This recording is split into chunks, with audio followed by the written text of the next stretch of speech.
তো আমার কাণ্ড কারখানা দেখে তোমরা বুঝতেই পারলে যে আমি এখন কী করলাম। যাই হোক, তো নাটক করতে করতে সকালবেলাতে ঘুম থেকে উঠে মুখ কান ধুয়ে ভাবলাম একটু এক্সপেরিমেন্ট করা যায়। তো আমার কাছে না অনেকগুলো কাঁচা আম ছিল, তো আমগুলোকে একটু ভালোভাবে ধুয়ে তারপর একটু মানে দেখাচ্ছিলাম যদি আমিও এক্সপেরিমেন্ট করতে পারি।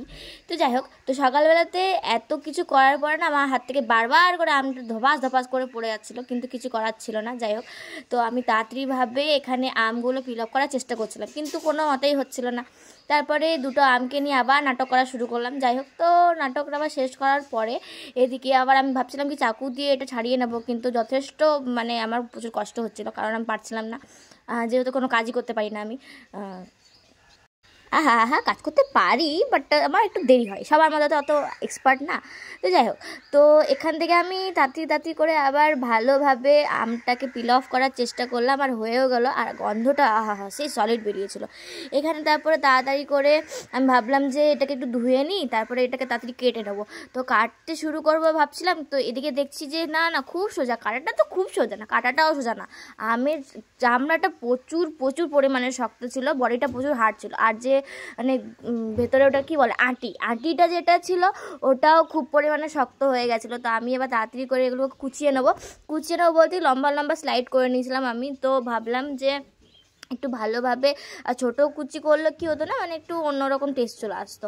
তারপরে একটু খেয়ে দেখলাম, তো আমটা যথেষ্ট পরিমাণে টক ছিল। তো টক থাকার কারণ আমি তো যেহেতু টক খেতে খুব ভালোবাসি, তো তার জন্য এখানে তাড়াতাড়ি করে তাও ভাবলাম কি না ঠিক আছে অতটা টক নেই, তো ওটাকে একটু চিনি লাগিয়ে আমি খেয়ে নিয়েছিলাম। তারপর দেখো এদিকে আমার কাটা কমপ্লিট, আর কমপ্লিট হওয়ার পরে এদিকে মোটামুটি 7 থেকে 8টা কাঁচা লঙ্কা নিয়ে নিয়েছিলাম। আর দেখো এই কাঁচা লঙ্কাগুলো এবার আমি কী করবো জানো, এই কাঁচা লঙ্কাগুলো জলে দিয়ে একটু ধুয়ে নিয়ে থেতলে নেবো এগুলোকে। হামলদিস্তা ছোটো হামলদিস্তা যেটা ছিল সেটা নিয়ে ভালো করে এটাকে আমি মানে থেতলে নেবো। আর এটার যা মানে ঝাল জিনিসটা কাঁচা লঙ্কা সিরিয়াসলি টেস্টটাই অন্যরকম। তো তোমরাও যদি বাড়িতে কেউ বানাও তো একদম মানে পুরো ট্রাই করে দেখবে, কাঁচা লঙ্কা দিয়ে দেখবে, বেশি ভালো লাগে খেতে। আর এদিকে আমি তারপর একটু কাঁচা তেল, একটু লঙ্কার গুঁড়ো, একটু চিলি সস, একটু লবণ। আর লবণ কিন্তু আমি 2 রকমের দিয়েছিলাম, ঠিক আছে, একটু নর্মাল নুনটা দিয়েছিলাম আর একটু বিট লবণ দিয়েছিলাম। তো এটা দেখো আমার এটা না প্রায় মানে এটা কমপ্লিট, ঠিক আছে। তো এখানে একটু চিলি সস দেওয়ার পর এবার ভাবি যে আমি একটু মানে একটু ভালো করে মাখিয়ে তারপরে এটা একটু খেয়ে দেখি যে কেমন টেস্ট আসছে। তো এটা প্রায় মানে বলতে গেলে মানে খুবই খুবই খুবই টেস্টি হয়েছিল। আমি তো মানে যখন বানাচ্ছিলাম তখনই আমার মুখ থেকে জল চলে এসেছিলো, আর এখন ভয়েস ওভার দিচ্ছি তাতেও আমার মুখ থেকে জল পড়ছে।